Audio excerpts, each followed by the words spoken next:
Dear learners, best greetings of the time to all of you. I am Shashikant Buasaheb Gosavi from Walchand Institute of Technology, Solapur. I am presenting my OER based on the total station GPS and GIS as a part of the coursework of International FDP on Environment and Sustainability. I reside in Solapur and I primarily deal with the subject of surveying and geomatics. In the earlier weeks, I have presented a YouTube video on the scope of surveying and geomatics and its objectives. It also covered possible environmental impact and carbon footprint generation while using the surveying instruments and creation of maps. In the second week, I presented a video on the standards applicable to instruments and softwares used in surveying and geomatics. The significance of the process of mapping with the help of these instruments is elaborated. The learning outcomes of this video are: after learning, the students will compare the environment and sustainability advantages of modern surveying instruments over conventional surveying instruments. The students will also analyze the surveying method of profile leveling as a case study of carbon emission calculation of use of modern surveying methods against conventional instruments. The students will evaluate the sustainability of total station survey, and the students will also apply GPS and GIS for environmental impact assessment. This is a preview of various standards which are applicable for the surveying and geomatics in the viewpoint of environment and sustainability. The foremost and the most important is the IEC 60721-3 up to -6 presented in 1987. The International Electrotechnical Commission IEC has classification of environmental conditions, and the part 3 covers the classification of groups of environmental parameters and their severities in relation to the ship environment in particular. ISO 17025 covers the technical requirements and calibration. ISO 17123 part 5 in 2018 covers precision of coordinate measurement of total stations. ISO 17123/6 deals with accuracy of rotating lasers, tolerancing and metrology practices. ISO 5459/2013 covers the datums and datum systems of geometric components in design and manufacturing.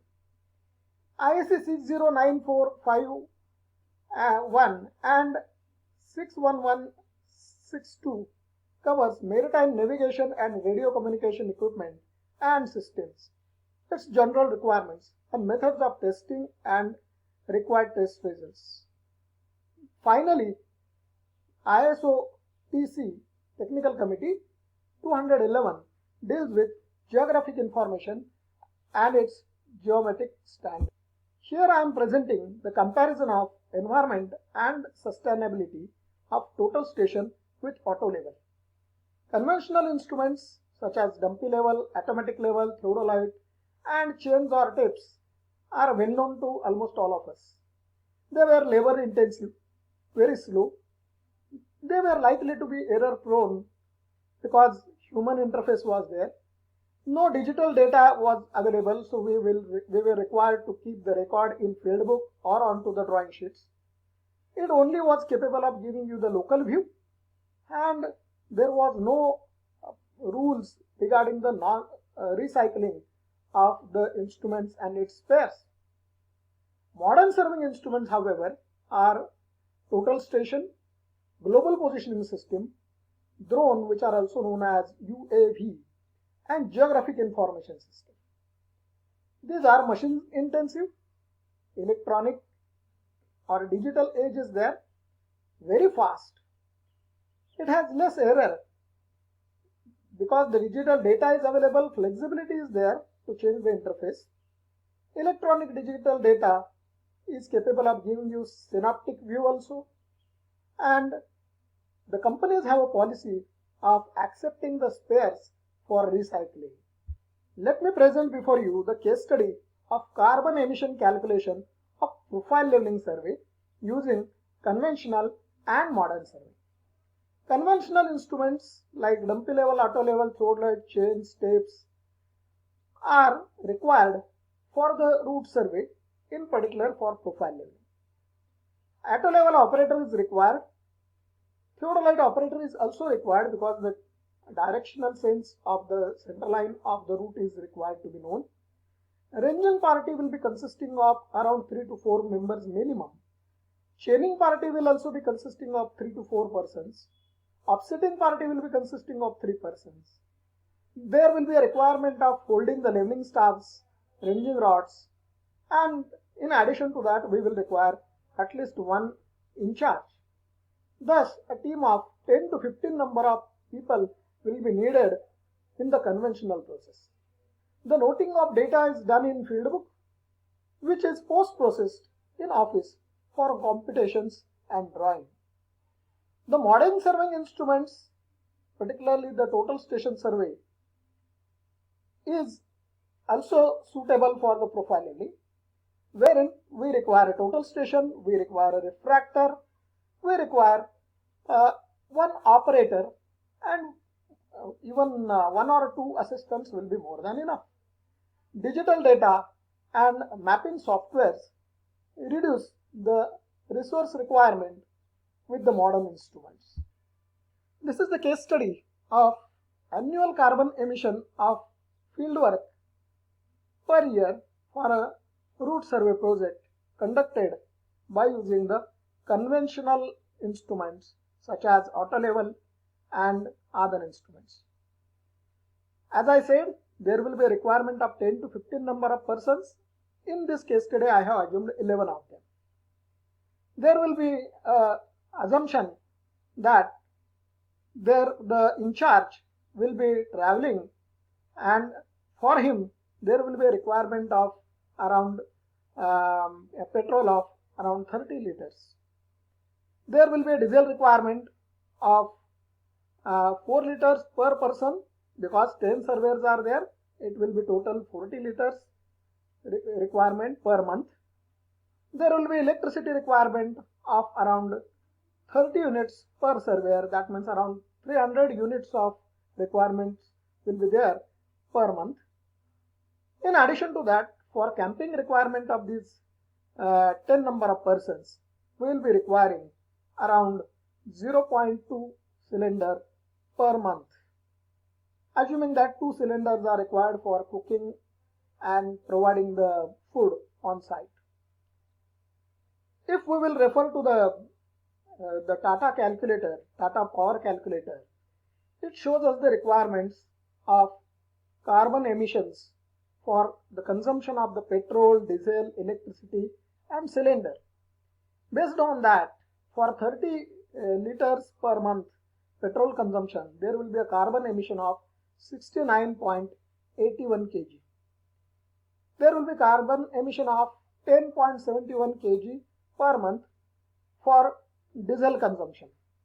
There will be a requirement of 27 kg per month for the electricity consumption, and there will be a requirement of 8.5 kg per month for cylinder use of 0.2 quantity per person.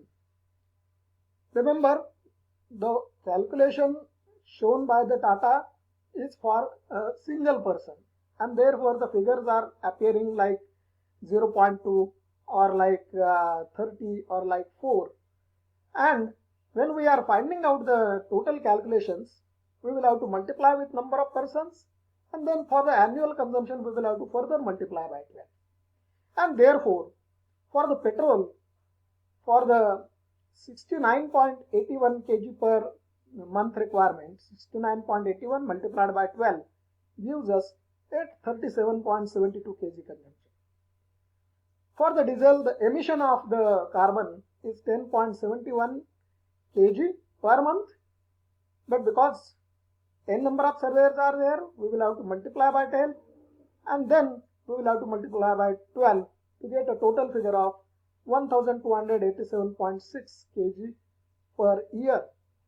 In a similar way, electricity consumption is 3240 kg per year and cooking cylinder consumption is 1020 kg per per year for the carbon emission. In total, we will be requiring 6385.32 kg, that is 6.385 tons per year as the carbon emission because of this kind of project. Now here comes the surprise. The case study presents annual carbon emission of fieldwork per year for a route survey project, but by using the modern instruments such as total station. The petrol consumption will be there, of course, only for 3 persons, and per person requirement is 30 liter per month. So when we will be calculating the emission, it will be 69.81 for the consumption of 30 liters per month of the petrol. For the diesel, there will be no requirement of any jeep or big vehicle or carrying too many persons, and therefore there is no need of taking it into consideration. The electricity requirement obviously drops down.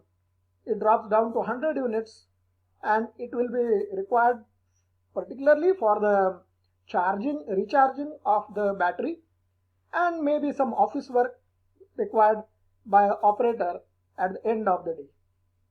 There will be a requirement of cooking cylinder only in case of conventional instrument because team size will be large.